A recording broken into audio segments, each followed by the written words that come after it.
I genuinely think Emma Grede's book came at one of the most important and pivotal times of my life as a young woman in my mid-20s, navigating this thing called entrepreneurship. And there's been a lot online about this book. I mean, a lot. People have been debating clips, debating sound bites, and then there's the whole 3-hour mom thing. It's been a lot. But really and truly, I'm very grateful this book exists. Because one thing that it forced me to confront is how much women consciously or subconsciously are conditioned to wait for permission. And I didn't even realize how deeply that had seeped into me until now. Especially because this is the first time in my entire life that I don't have a structured 9-to-5. I've had a boss since I was 15 years old.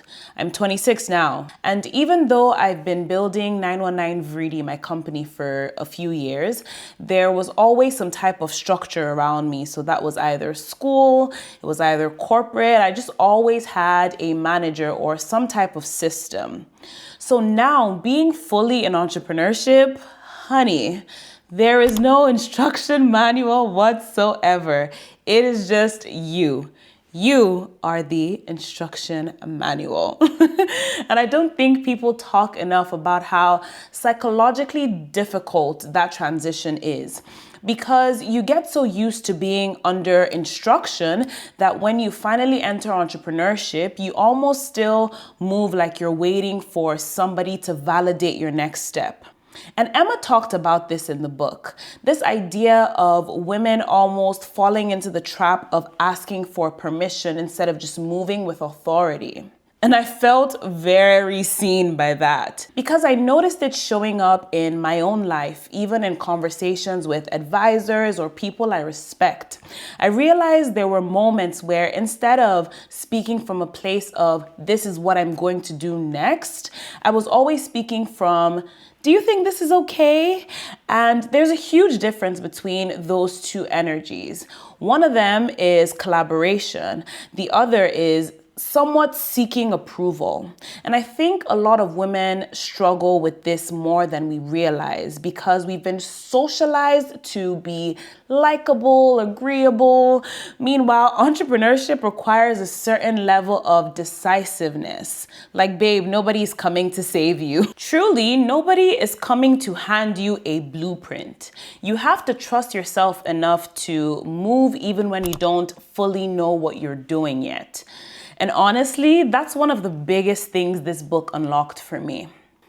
So in this video, I want to talk through the biggest lessons I took away from Emma Grede's book, Start With Yourself, from the perspective of a woman in her mid-20s actively trying to build a life, a company, and a future in real time. Another major lesson from this book was negotiation. Emma says, you don't get what you deserve, you get what you negotiate. And wow, let me tell you, that sentence stayed with me because negotiation is one of those skills that reveals your relationship with self-worth almost immediately, especially for women. Emma talks about how women often over-explain during negotiations because we're trying to kind of soften the discomfort of asking for more. And I realized I've done that too, maybe even like last week. You ask for something and immediately follow it with, only if it makes sense, or no worries if not. Like, that's my favorite one. Or I'll be like, I completely understand if da da da da da. Like, why are we apologizing for valuing ourselves?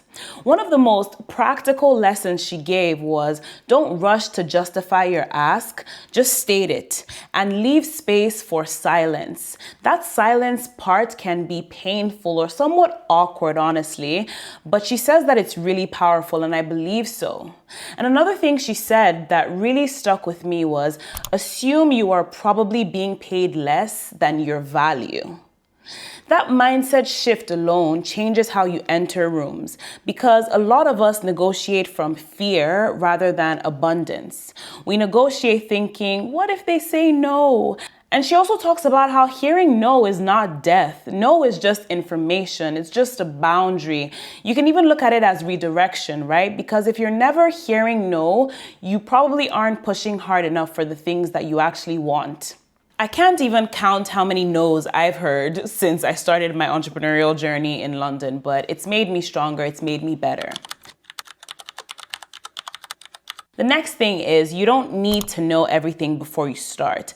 I really loved this part because I know that we hear this a lot, but I really enjoyed particularly how Emma openly talks about how when she started building businesses like Good American, there were so many things she didn't know.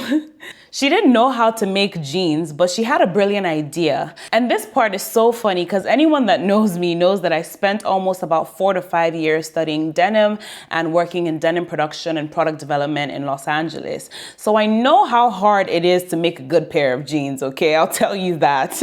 And I know what the entire lack of knowledge there can really do. But it was great to hear it because in this stage of my life, I'm building a company connected to regenerative agriculture and working with West African cotton farmers, right? And do I have farming in my background culturally through some family? Yes, that part is correct. But am I an agricultural scientist? Absolutely not. And for a while, that did make me feel a bit insecure about bringing this vision to life. But I love how Emma is transparent about what she didn't know and the importance of true leadership, which is not to know everything, right? But it's about being able to hold a vision so strongly enough that you are able to gather the right people around that vision.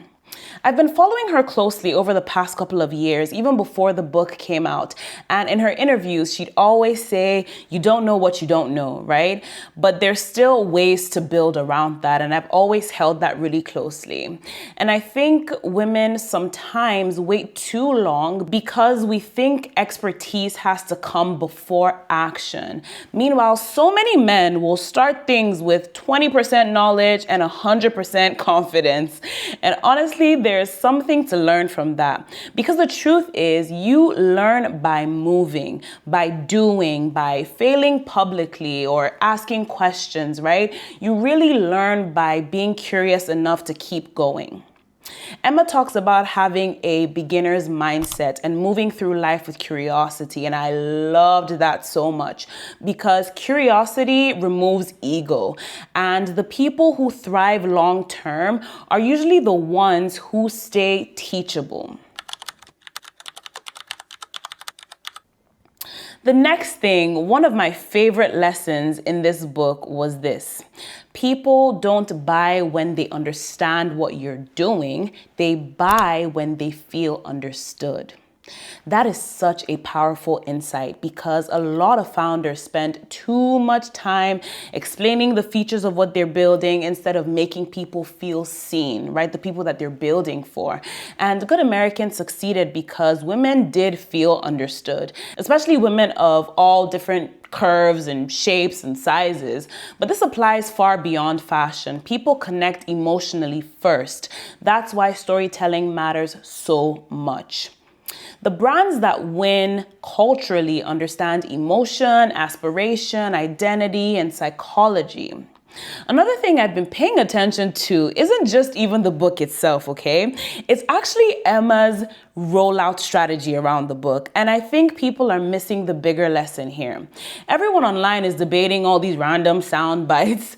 Meanwhile, I'm just sitting here, to be honest, and I'm studying her system. The mini documentary she's putting out, the theater style tour, the podcast integration, the guests, like the press strategy, and just how she's positioning the entire thing. Like, of course, with all of this, the book became a New York Times bestseller, but it wasn't accidental. And honestly, I think being around a media savvy ecosystem like the Kardashian business world, right, probably sharpens your understanding of cultural visibility. Whether people like them or not, one thing they do understand is attention. They understand narrative, rollout, recall, brand memory so much. And I think Emma has mastered translating strong business strategy into cultural relevance. That is a skill. And I think as founders, we need to stop dismissing visibility as shallow. I had to get out of that recently as well, to be very honest, because whether I like it or not, in this day and age, visibility matters. Visibility is currency. Because if nobody knows your work exists, your work cannot create the impact that it needs to. One of the most mature things Emma said in this book was the idea that there are no perfect solutions in life, only trade-offs.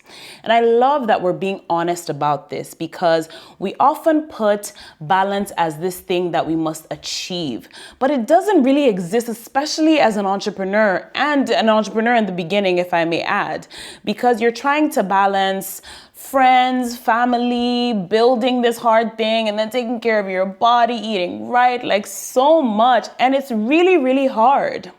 That's why my social life right now is currently suffering. I'll tell you the truth, I'll be honest. It's not easy. And she talks about how whenever one area of her life is thriving, another area might be lacking. And honestly, that's real, right? Even Michelle Obama has spoken about this, like you can have it all, but not at once. And I think social media has sold people this fantasy of perfect balance, but maybe the goal shouldn't really be balance. I think the goal really here is alignment. Alignment with your vision, your priorities, and the season of life that you're currently in. Because some seasons require sacrifice, and that doesn't mean you're failing. It just means that you're building.